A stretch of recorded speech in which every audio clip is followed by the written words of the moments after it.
Hello, everyone.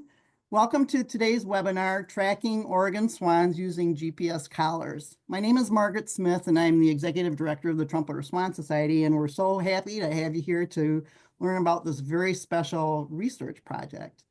Today's webinar is being recorded. You as a participant are muted and your video is turned off, but we do welcome questions, so put them in the Q&A box at the bottom of the screen. And then at the end of the webinar, a very short survey will pop up. We hope you fill that out and you'll receive a link to the recording in 2 days. And just so you know, for the short recording, the short survey, if you have questions or comments about what you think we might include as well for students and teachers that are watching this to learn about the project, just put those comments in the survey as well. Before I present our panelists, Dr. Gary Ivey, Dr. Brandon Ricehouse, and Martin St. Louis, I wanted to introduce a couple people from the Trumpeterswansociety. We have Jim Hawkins here. Jim is from the Yukon, and it'll be a great resource because one of the swans that's going to be tracked actually went up to the Yukon. Marianne Coughlin is here, and she will be the one asking the questions that you put into the Q&A section. And then Tiffany Mayo is here as well. And one of the things Trumpeterswansociety does is restoration. That's one of our programs. And Tiffany works with zoos to provide young swans that will actually be released into Oregon for the Oregon Restoration Project. So just a couple other little things about the Trumpeterswansociety. As I mentioned, we're involved with restoration. We're also involved with management, work with Flyway folks on management plans and management of the trumpeter swans. Research is another one of our programs, and that's what you're going to be learning about today. You'll also hear a little bit about Trumpeter Watch. That's our citizen science program where people who are out and about and see swans can report those swans to us, and then I share those sightings with the people that most need them. And we also have education programs such as this one, which is a webinar, but you can also find out a whole lot about trumpeter swans. We have YouTube videos as well. Now, if you're watching this recording and you're a student or a teacher, I want to say, hey, welcome to the wonderful world of wildlife conservation. I think you're going to learn some pretty interesting things about what happens in the real world for biologists and agency people and all different kinds of partners to find out about animals and how we can help them. So I'm going to now turn this over to Gary Ivey. Gary? I want to acknowledge my two co-presenters. Brandon Reeses is the waterfowl coordinator for Oregon Department of Fish and Wildlife, and Marty St. Louis. Martin is the retired manager of Summer Lake Wildlife Area, which is also an Oregon Fish and Wildlife property. Okay. First, I want to acknowledge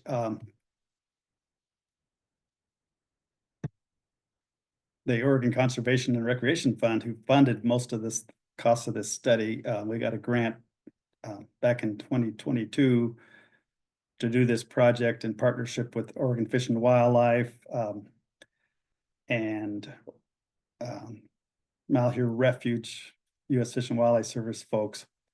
I also want to acknowledge the folks that helped capture the staff there at Summer Lake, including their manager, Jason Journey, and his staff, Scott Nelson, Mark Hedrick, and Jared Sizemore. At Malheur, John Megan, who's the refuge law enforcement officer, ran the airboat for the capture, and their biologist, Alexa Martinez, and the manager of the P Ranch unit of the refuge, Zach McCoy, helped catch the swans. We bought 13 collars for this project, and we deployed 12 of them. One of the collars was purchased by the Friends of Malheur National Wildlife Refuge to support the study. Brandon, do you want to talk about this? Yeah, you bet. Thanks, Gary. So, migrant trumpeter swans that winter in Oregon have increased dramatically over the past couple of decades, and we've seen that growth particularly occurring at Summer Lake Wildlife Area and then Malheur National Wildlife Refuge, the two focal sites for this study. But they're also becoming more and more apparent throughout Eastern Oregon and in appropriate wetland habitat. So we partnered with the Trumpeterswansociety, ODFW, and then Malheur Refuge to try to figure out where these swans were coming. We had a pretty good idea. They were likely Canadian origin Rocky Mountain population swans, but we didn't know. There had been some translocation work of wintering swans back in the 1990s, where swans were moved from their wintering sites in eastern Idaho into Oregon, specifically at Summer Lake. But you can see that the graph there shows not a lot of swans until 2005, and that work was all wrapped up in the early 1990s. So there was a question of did that translocation work, and were indeed these birds coming from the breeding areas that fed wintering birds into those locations. So like Gary mentioned, Trumpeterswansociety received a grant from the Oregon Conservation and Recreation Fund to purchase some solar-powered transmitters, and these are known as GPS, GSM, or Global Positioning System, GSM collars. So specifically, these come from a company called Ornitella, which I believe is in Lithuania. And they're designed specifically for swans. You can see that they're white with some black solar panels, and then they also, the picture doesn't show it there, but you can get a numbered code to also put on the collar so that somebody could read it with a spotting scope if the swan was close enough and you could identify the bird. But these collars are relatively lightweight compared to how big a trumpeter swan is. Essentially weighing about 55 grams, I believe. The collars record a whole host of information. So not only just the location of the swan, which you get, so you get the exact time, the exact location, you get how essentially the quality of the estimated location. It'll give you some idea of, is this a good location, or was it a poor satellite connection, so on and so forth. If the swan is moving, you'll get the speed, you will get the direction that it's moving. You get a whole bunch of information that we're not even really scratching the surface on, that with the right knowledge and background information, you can figure out what the swan is doing. Is it resting? Is it feeding? So on and so forth. Not is it flying versus, on the water somewhere. It'll tell you a whole bunch of information. You get the temperature, which can be affected if the swan's got its neck tucked and the sensor is actually between the neck of the swan and the body of the swan. It may not be an accurate temperature, but generally you get even the temperature. So just a whole bunch of information, and all of that is stored on the collar. You can set them to take a data point really every minute if you would want to. We have our collar set so that every 15 minutes the collar reaches out to the satellite, gets a location fix, and then stores all of that data. And then once a day, this is the really neat thing about these collars, they don't transmit the data back to a satellite and then it has to bounce back to us. They transmit them to a cell tower. And so once a day, the collar will reach out just like a cell phone call and say, hey, I'm here. And if the tower picks up in this case, then it sends all of the data that's still waiting on the collar. So generally a day's worth of data if it's connecting every day.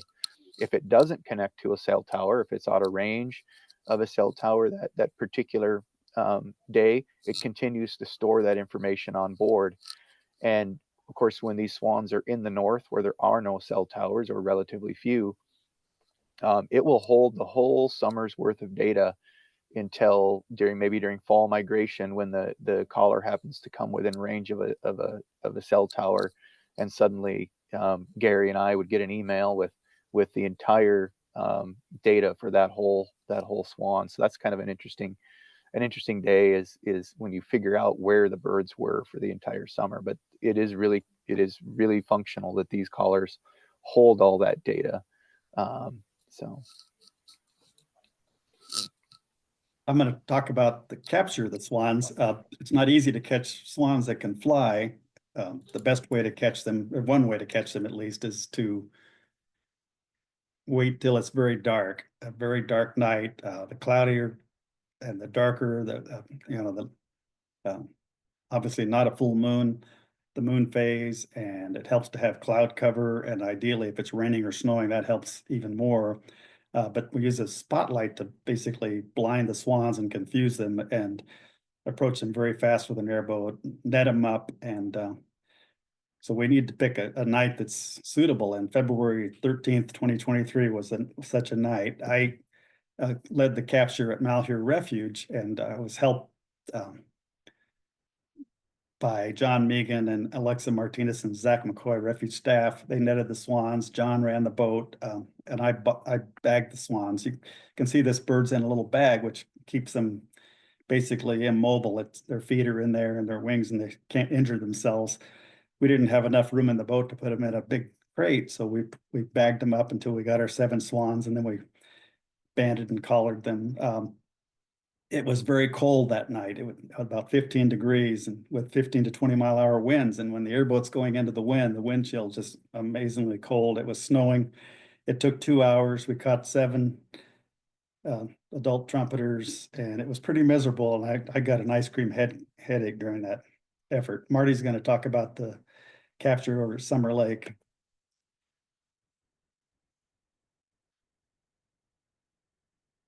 Are you there, Marty? I'm here. Can you hear me? Yep, you're good. Okay.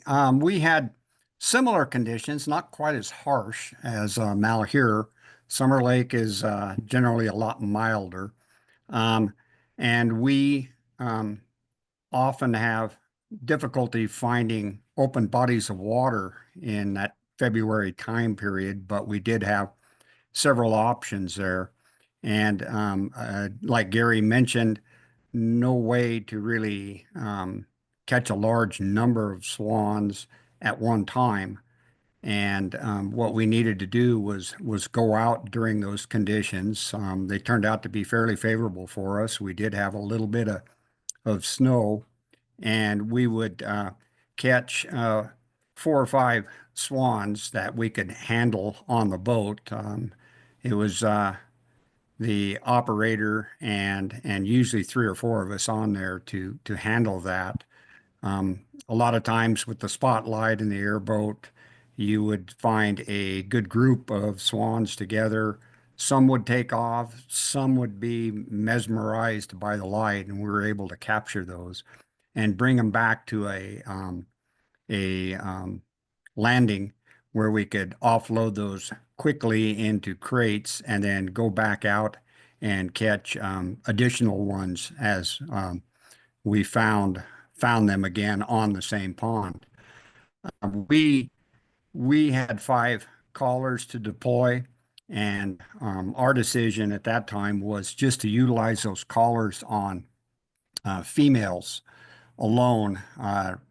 Did not want to risk deploying the GPS GSM collars on a male and female that could have been potentially a breeding pair, and we wouldn't have gotten as much data from having 2 transmitters of birds that were going to stay together for the rest of their life. So that's what we went with. We caught 10 individuals. We got pretty lucky in that we had 5 females there. I believe just 2 or 3 of those were adult females, and the others were appeared to us yearlings or a little bit younger age class. The other 5 that we did not use the transmitters on, we just used our conventional green coated collars, and seems like our decision worked out well, at least with one pair, because now we can see a GSM GPS collar returning to Summer Lake along with its mate that's got the conventional collar on it. Thank you, Marty. Brandon, you want to talk about the results? Yeah, you bet. So, like Gary said, we ended up marking 12 swans. I believe 10 were female, 2 were male. So two of the 7 at Malheur were male. And we got lucky in that those males were not mated with any of the females that were also collared. So at the end of the day, we had 12, essentially 12 different birds going different places. Those and like all the birds were adult birds, but a couple of them likely were young enough birds yet that they were non-breeders, so marked in their 2nd year or 3rd year, something like that. So I don't think Marty mentioned, but both the Summer Lake and the Malheur captures happened the same night. So I think it was February 13th. Typically, we start seeing our swans numbers decline at Summer Lake and Malheur pretty close to that time, and it wasn't too much long later that we started to see our first migratory movements north from these birds. And so around that end of February, 20th of February, beginning of March, these birds started to move north. The map that we've got here is from that first spring of 2023, when we had all 12 of the swans online. The red color are the birds that we caught at Summer Lake. The yellow colors are the birds that we caught at Malheur. So you can see that once they leave their wintering sites, they're doing the same thing. They're going the same places. They don't really seem to be separate birds. But the general course of migration is northeastward across the northeast part of Oregon into Idaho. Some of them cut the corner across Washington, across the Idaho Panhandle, and then up into either northwest Montana, or a few of the birds go straight into the Canadian Rockies in British Columbia. All of them, though, essentially end up in the Alberta prairies at some point. So some come directly into southern Alberta, up past Calgary, heading kind of west of Edmonton.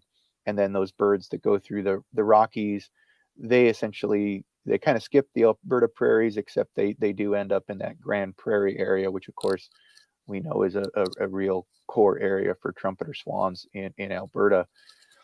Once they kind of get through the Grand Prairie area, then they somewhat spread out again. Some stayed, so we did have some birds stay there, and then the rest continue north.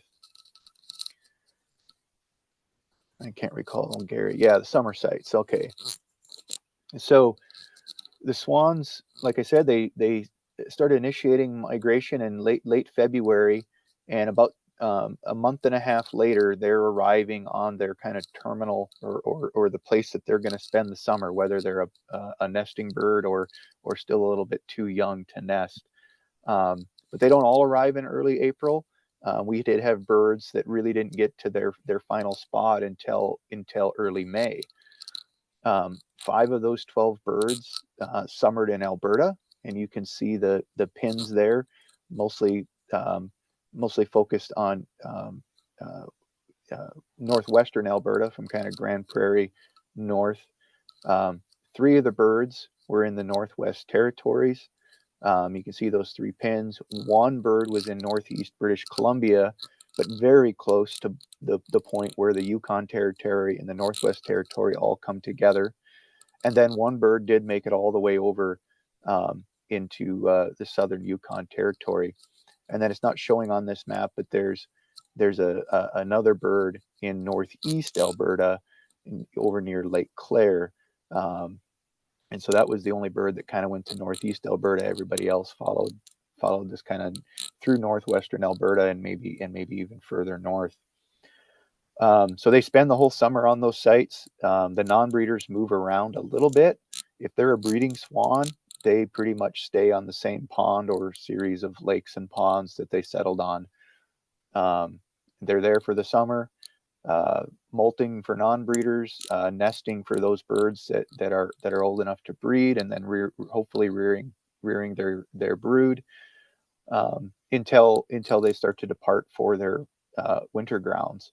And that doesn't occur until mid to late to September and into October even. Some of the birds stay on their breeding site or summering site almost all the way through October, which, you know, these are large hardy birds, and they can take some cold weather before they're forced south. Thank you. You can talk about this as well, Brandon. Yeah. So that first year, like I said, we had 12 swans that provided data. All 12 of the birds made it, we believe, to their summering site.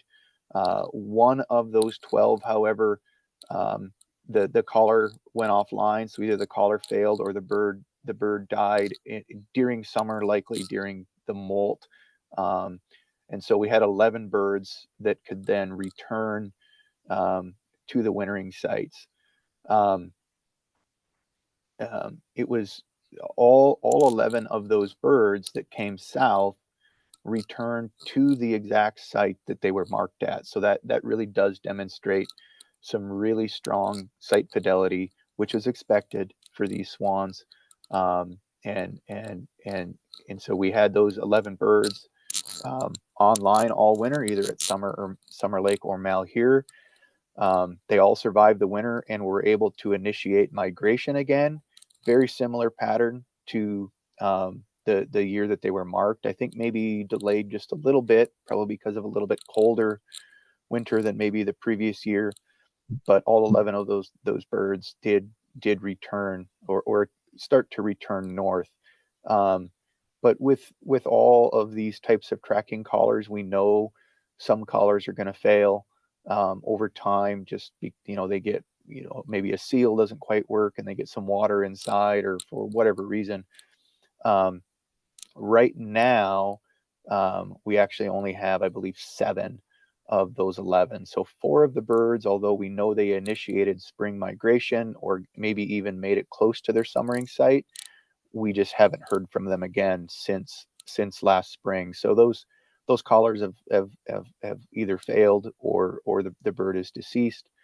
The 7 that have returned again, they have all but one, we know, have returned to their original capture site. So again, demonstrating that strong fidelity. One of the Summer Lake swans, its last known location in early December, was actually at Malheur Lake, at Malheur Refuge. So it may still be there, or it could be somewhere, maybe it is at Summer Lake and just hasn't transmitted and told us it's there. But Malheur Lake has good conditions this year and probably does have some wintering swans on it right now. So you can see there the table tells us, where the kind of the last known location of the birds, where they ended up going. But one of the main takeaways is that these swans from Summer Lake and from Malheur that are wintering there, they're really the same group of birds. They're all going to the similar areas, the same areas to nest and to summer.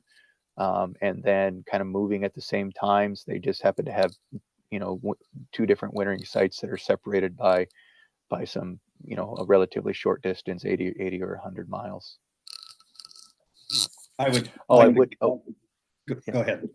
I was just going to add one thing. So, we really haven't certainly seen any of our birds switch wintering sites. We may have one of our Summer Lake swans that is still at Malheur. We just don't know.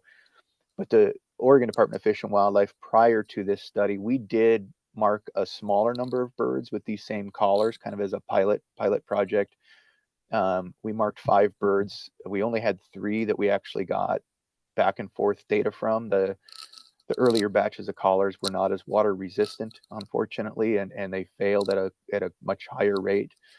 But we did have a swan that transmitted for 3 summer cycles, and she marked at Summer Lake, went to central Alberta, came back to Summer Lake, went back to central Alberta, and then that second winter, instead of going to Summer Lake, she actually ended up wintering in Klamath County, Oregon. So you may have all heard of the Klamath Basin in south central Oregon, a very very important waterfowl area.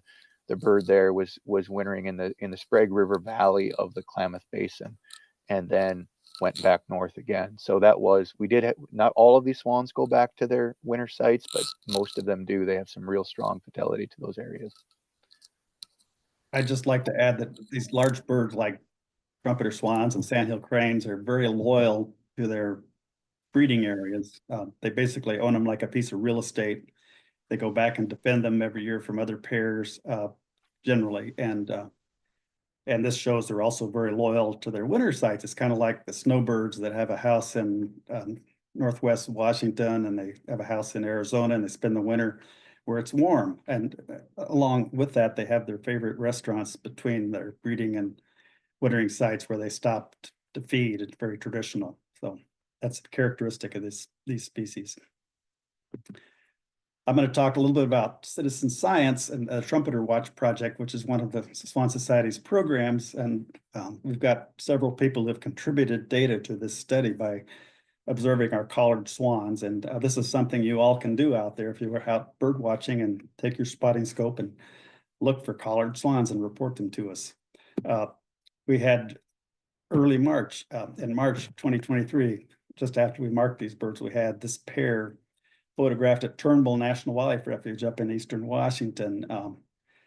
And it turns out it was at 21 and her mate at 90.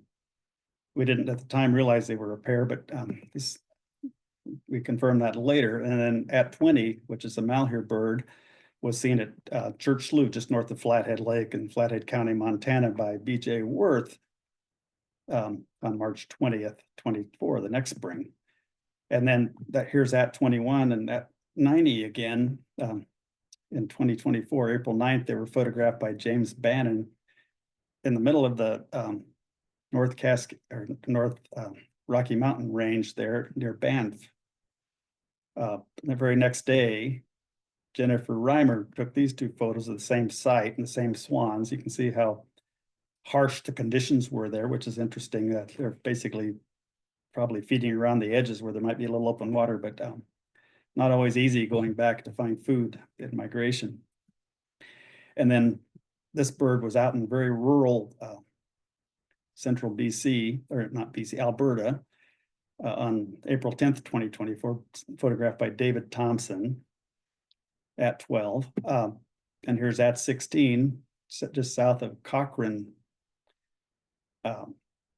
Alberta. This bird quit transmitting, and it was our last data point was the spring before in April at the same general site. So this bird returned to that site.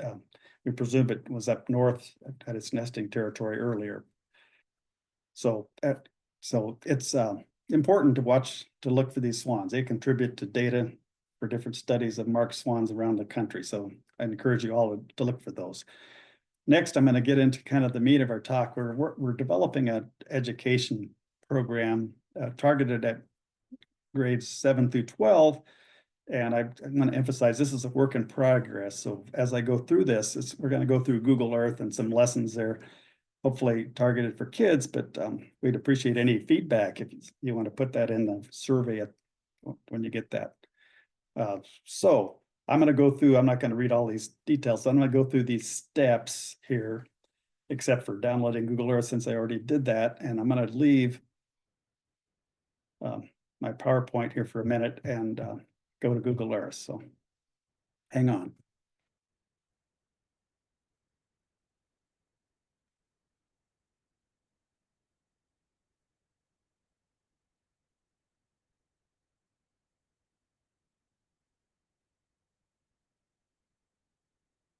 Okay, let me zoom out.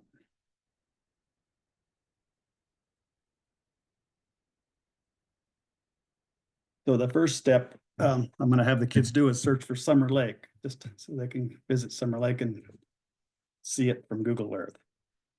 Type Summer Lake, Oregon up here in the search box, search for that. And it'll take us down there. So while we're here, we can explore from the air all the wetlands there. It's about 18,000 acres of wildlife area owned and managed by the Oregon Fish and Wildlife. These huge impoundments of water from the and a river, which is there's a huge warm water spring here that feeds all these wetlands, and it's at the north end of this super alkali, kind of like Great Salt Lake Playa. That's the actual Summer Lake. It's a great wintering spot for lots of waterfowl, a great breeding area for lots of waterfowl and water birds. And so I've got this little icon here for kids to click on. And I put a link in here to one of the web pages. I'm just going to play a short clip of this if it works. Here we go. It's actually featuring Marty here, who's on our panel.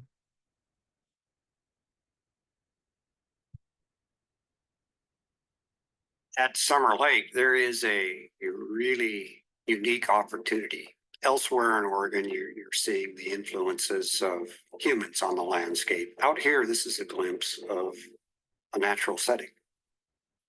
This is the way it may have been prior to us showing up. And so this is a very unique opportunity.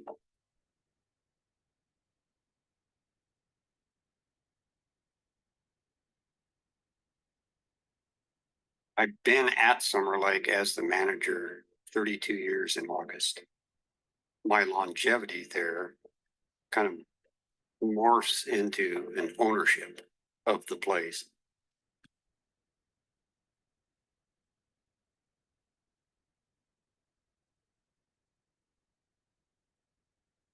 One of 5 major wetland systems.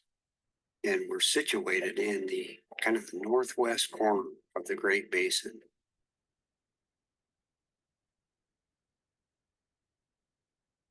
At Summer Lake, you can find 15 to 20 different species of waterfowl, tens of thousands of lesser snow geese, 20 to 25 species of shorebirds, herons, egrets, white-faced ibis that nest in huge colonies. Okay, I'm stopping that there, but you can see that link and the kids can find that. And the next step would be to go look at Malheur. Oh, before I do that, there's another little tool here on Google Earth that you can see this little icon up here above the zooming. I'm going to have the kids practice zooming in and out to look at these wetlands and explore them a little bit, but also you can use this street view tool. And if you move that street view tool, drag it over to, oops, drag it over to the highway here. It'll shift Google Earth into a street view profile where you actually drive up and down the road if you'd like.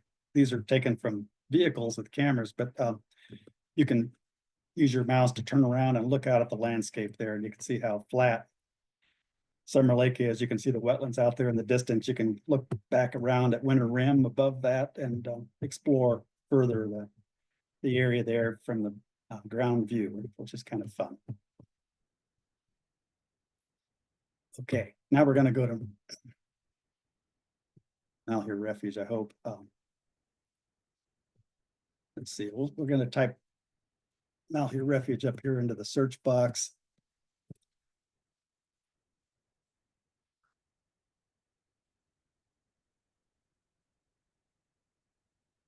That should be it. And search. And it'll fly us over there. Here we are. Here's Refuge headquarters, and there's also, I might have it turned off.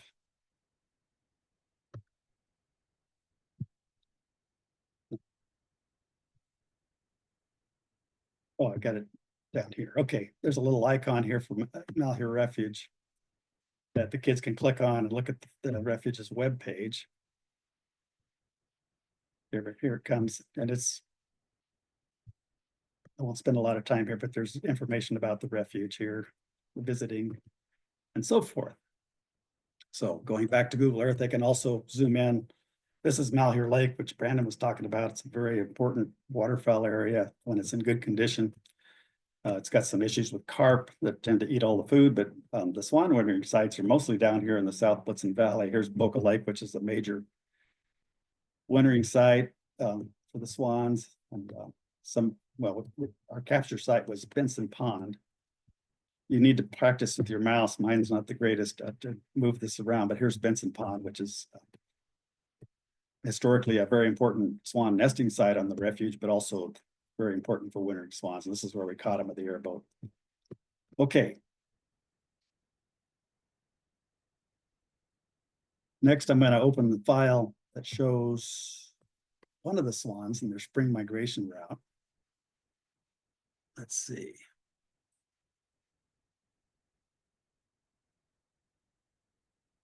Got to turn it on here.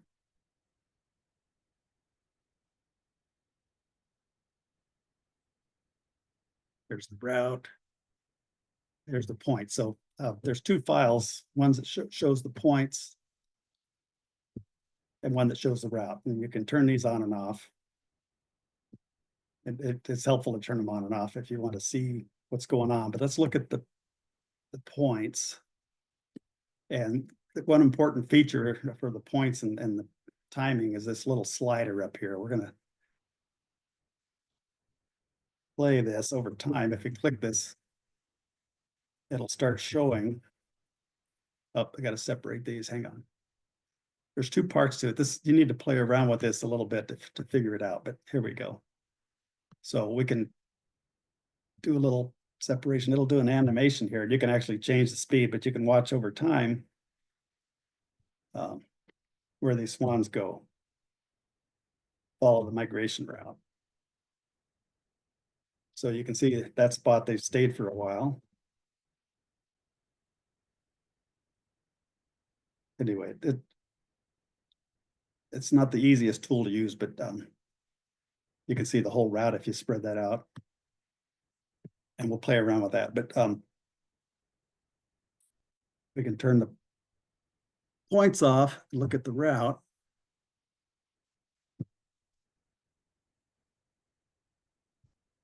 And there she is. Okay. One of the exercises for the kids, and I need to figure out how to figure out the route length.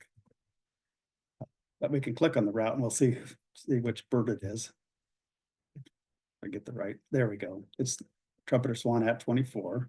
That's the federal band number there. And I need to figure out how to figure out the whole route length, but I'll have to work on that.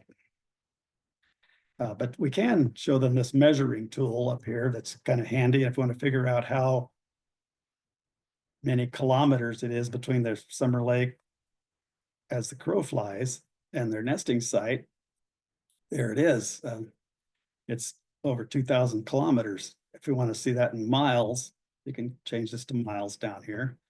And there it is, 1,278 miles. So it's probably about twice that in terms of flight distance following that route.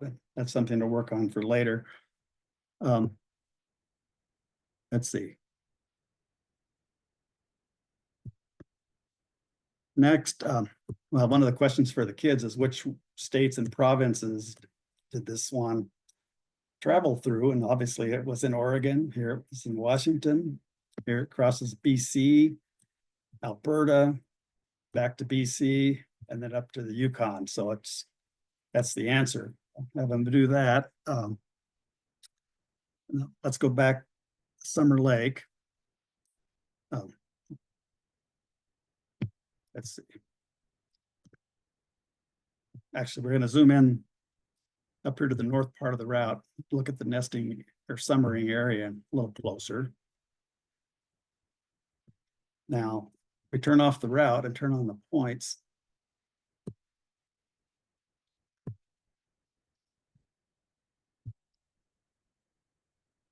Again, we have to play around with the slider to get the points to show, spreading these two different little. So here's the breeding area, and we can actually move the slider around so that we can see, say, where it was in May. And then we can zoom in and look at the wetlands that they were actually using for the nesting season. The closer we get to this May 21st, the more likely it is to be if it was nesting, to be the nest site. So we can zoom it in, and if it looks like one of these two sites, and you can actually click on these little points and see the data, see the date. That's May 17th. And then over here, May 13th. So looks like this is where it's settled. What are these? May 14th. So if we zoom into this, and we can turn the points off so you can see it better. Whoop, it didn't, sorry about that. It didn't want to stay there.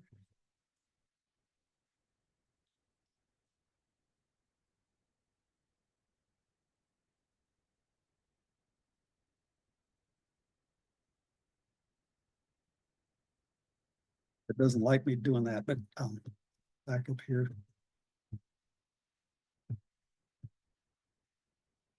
So it looks like they summered in this little wetland right here.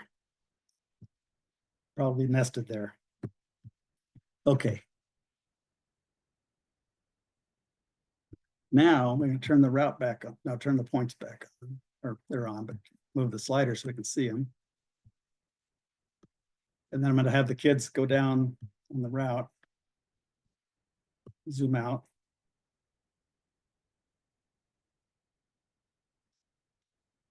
And pick one of these points in mid-migration. Say this one, for example.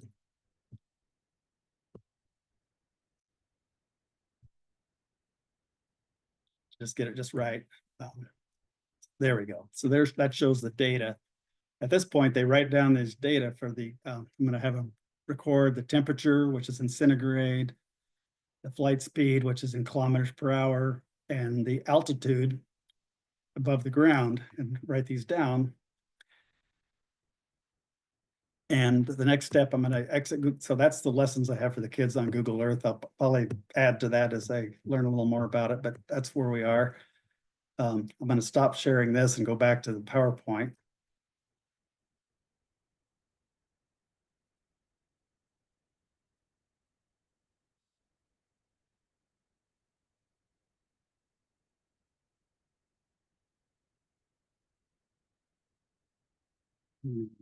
Back to where it should be. These are the steps we pretty much just went through. And the next slide just gives the kids some information about how to convert these units in case you're not Canadian and you want to see it in English units. So that bird, that one site that I copied here was -1 degree centigrade, which turns out to 32 or 30.2 degrees Fahrenheit. The flight speed was 86 kilometers, which converts to 53 miles per hour. The altitude, these are the formulas for those different calculations if the kids want to do that by hand. The altitude, 3,031 meters is 9944, so almost 10,000 feet. That's pretty high. And also I put this down here, whoops, excuse me.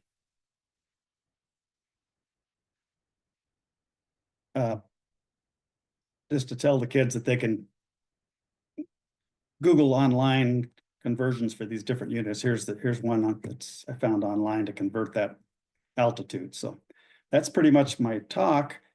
I'm going to go to the last slide here and let Margaret take control again. Great. Well, thanks. That was really interesting. I know I learned a lot, and it was great to see Google Earth in action. So I look forward to playing around with that as well. Please put your questions in the Q&A box and at the bottom of the screen, and then Marianne can begin to ask those questions. And first of all, thanks so much for helping us demonstrate what it's like for students to be able to learn how to use Google Earth and find out what it's like to actually be part of a real life research project. And so this webinar will be one of that. So Marianne, are there any questions? Yes, Margaret, we do have several questions, and just to remind the audience, if you have questions, this is the great time to enter them in the Q&A box. Our first question is from Jerry, and he's asking about whether the obsolescence of 2G and 3G cell phone communication is becoming an issue for our cell phone transmissions for the collars. Brandon, do you want to take that one? You're muted. Yeah. So it is. Let me see if I can tap down some of the chatter here in the office.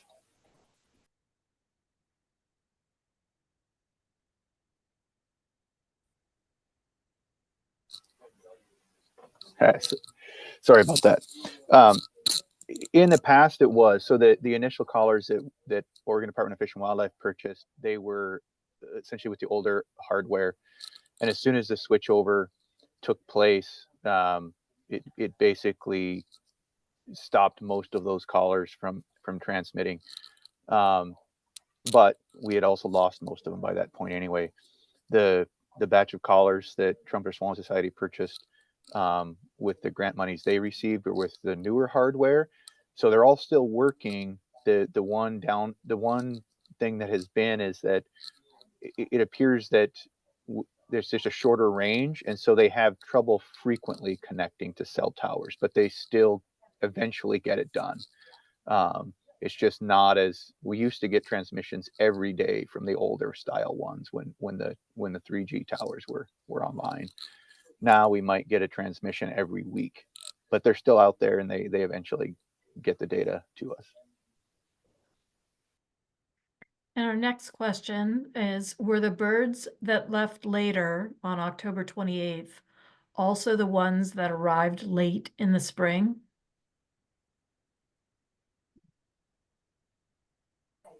I don't have an answer to that without looking at the data in detail. So, sorry. Do you have an idea, Brandon? I would say generally no.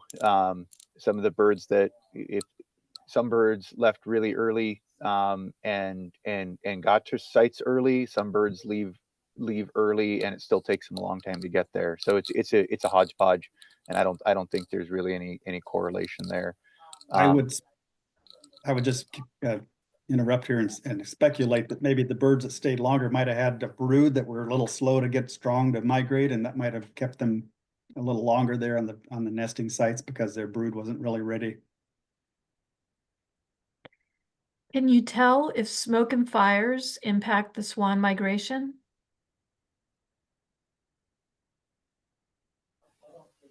So we haven't looked at that, but it's certainly plausible.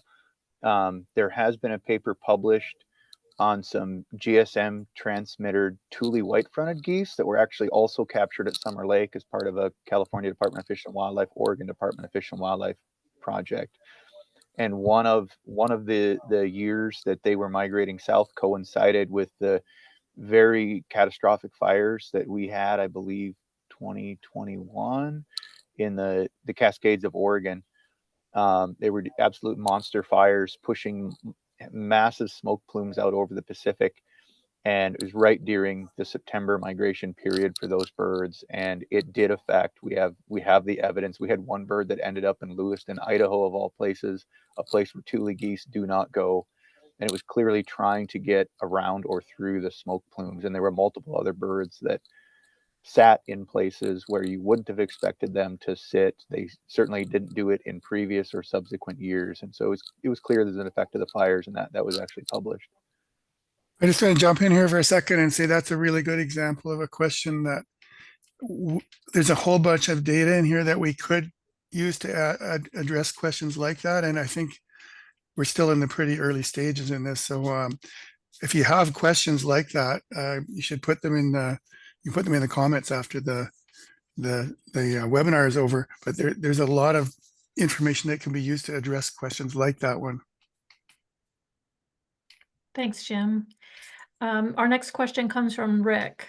So did the radio collaring support the idea that increased swan numbers are from the 1990s translocations or new dispersing migrants that last 25 years?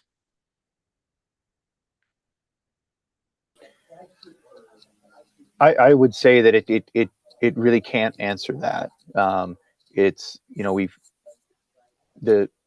did show us that these wintering swans are from the same breeding areas as those long ago wintering birds were, or at least were presumed to be.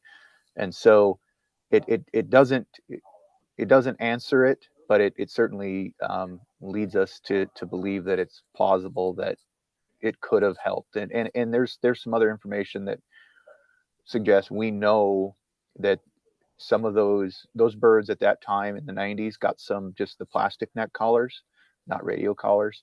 And Marty and his company there at Summer Lake, crew at Summer Lake, were able to document some of the females or the pairs bringing brood after brood back to Summer Lake. So they got moved to Summer Lake as translocated wintering birds. They subsequently brought family groups back to Summer Lake, taught them that migration route, and maybe it just took 10 or so years for the numbers to really start building, because of course, you know, these are long-lived birds that it takes some time for them to kind of make those connections. So we can't say that it did, but we think there's some pretty good evidence that that's probably what occurred.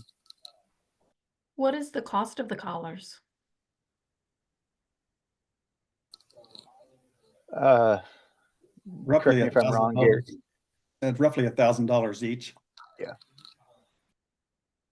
And our next question, what was the altitude above sea level or ground level? Oh, in the calculations that you showed, Gary. I'm not positive. I have to go back and look at that. You can change those options on the on your data, but I don't remember which one it was. It was probably above sea level. But Thank I'd have to you. look at that. Another question about the collars. If the collar remains active, does it give a mortality signal when the swan dies?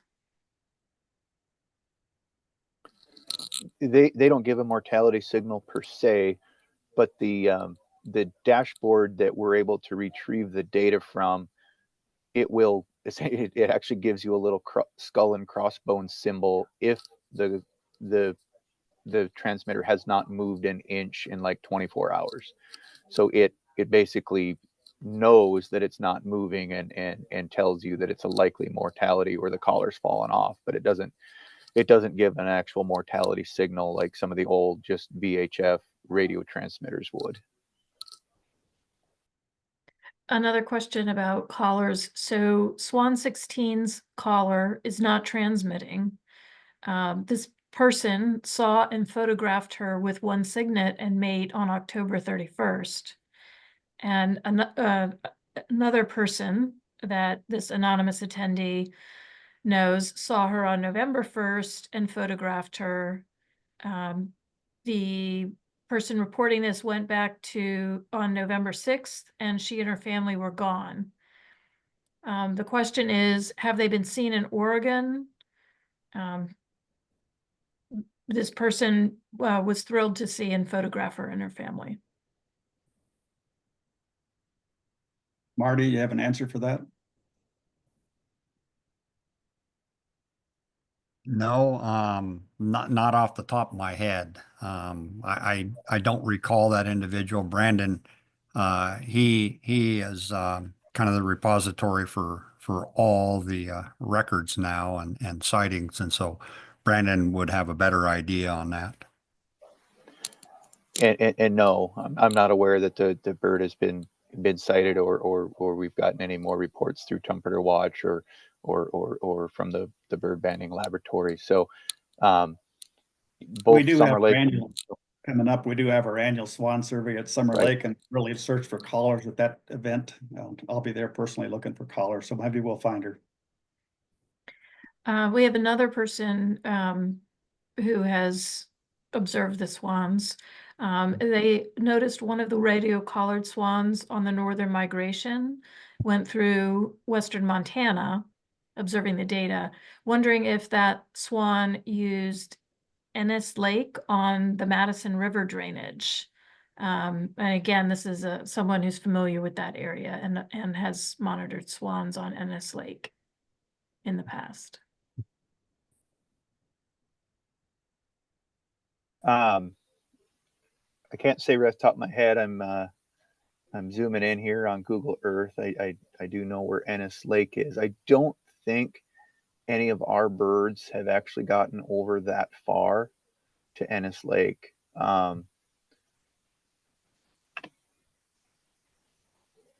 This person could check for themselves using the data that's going to be provided. So there's Yeah. there's an example of another thing people can do on their own if they like. Here we go.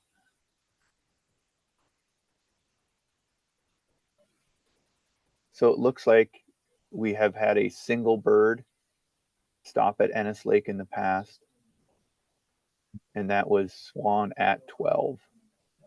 A very brief stop. Looks like maybe only 5 or 6 data points, which would suggest 3 or 4 hours. Thank you. Will a recording be available afterwards? Yes, a recording will be available afterwards. It will be sent to you within 2 days.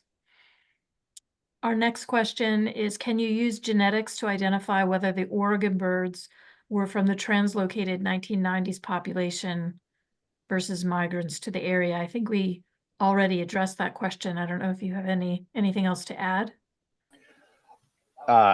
From a genetic standpoint, I would say no. These are all Rocky Mountain population birds.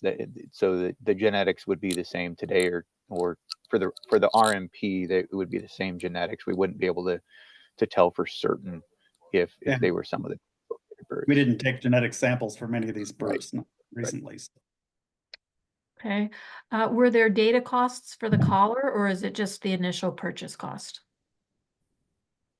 The collars, each collar that you purchase comes with it's essentially a package, and so you get it's roughly about 2 years worth of data as part of the package, and then you can purchase additional through the company.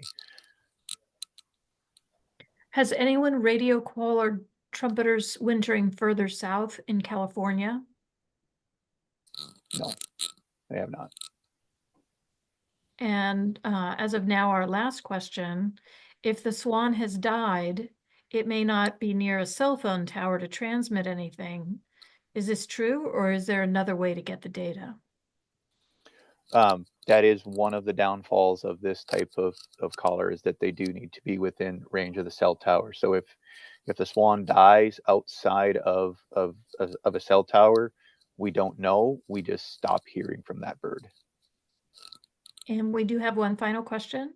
With your data, have you identified stopover locations that the Nature Conservancy or other land trusts should conserve?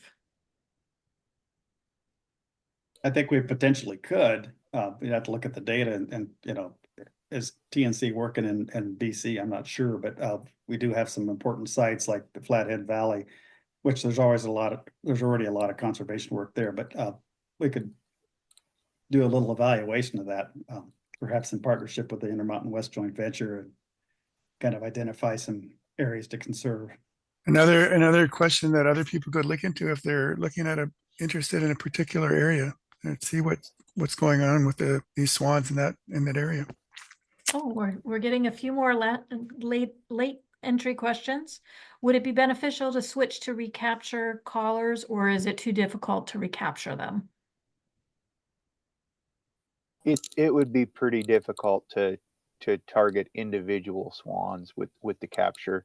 Like Marty had kind of said, you get the airboat out into a group of swans, most of them leave and flush away, and you're only able to capture a handful. And the chances that you would actually be able to get a specific bird back during the winter would be slim.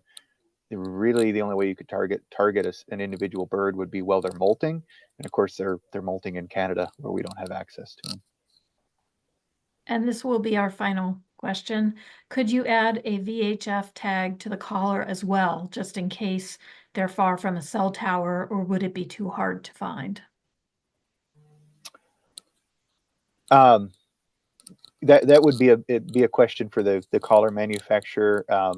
Certainly, these are some radio collars have a unit that actually just glues onto a plastic collar. presumably you could also add a VHF tag onto that, a small one. But these Ornatella collars are one piece. It's all built in, and so the manufacturer would have to do it. And I'm not aware that they offer that service, but they may. Thank you for all the questions. Back to you, Margaret. Great. Well, everyone, just so you know, on our website, if you want to find out more about this tracking project, just go to our website and look at what we do. Go to education and research, and one of the drop downs is tracking Oregon swans. So there'll be more information there. And then if people are interested in this education packet, you can find that under the tab Swan Information and Swan Activity Book. And we hope that if you know teachers or schools that are teaching science and would be interested in something like this, we hope you can get that information out, that this is one of the resources that are there. And I'd like to thank our speakers today. I think this was a fantastic presentation, certainly a lot of new information for me, and I'm certain for you as well. And I really appreciate all of you attending. As you know, we've already mentioned the survey quite a few times. We hope you fill it out. It's really important. We do look at everything that's on there. And if you have suggestions, as we had mentioned about things that we might include for students or whatever, just put those in there as well. And your thoughts are really important to us. So thank you all for coming. I really appreciate that. And hopefully we'll see you again at another one. Thank you.